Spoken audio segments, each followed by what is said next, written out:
নাই পর বুঝেন তা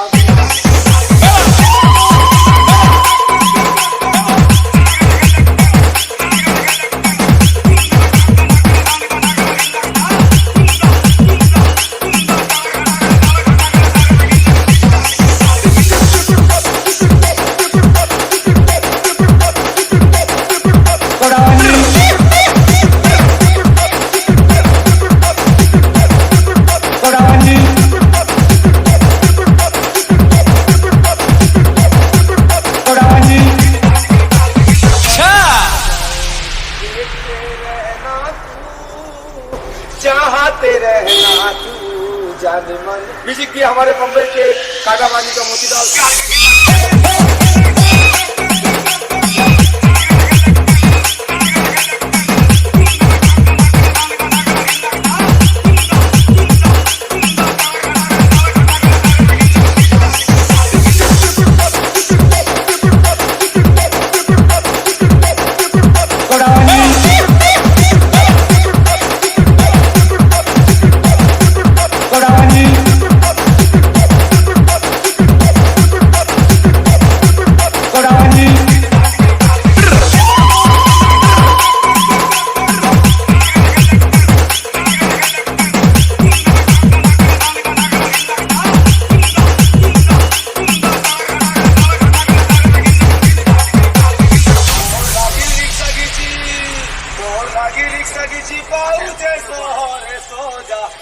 सुन बाजू छे बोझा नहीं पारू बाबू माहे जी कूड़ा कुने है जी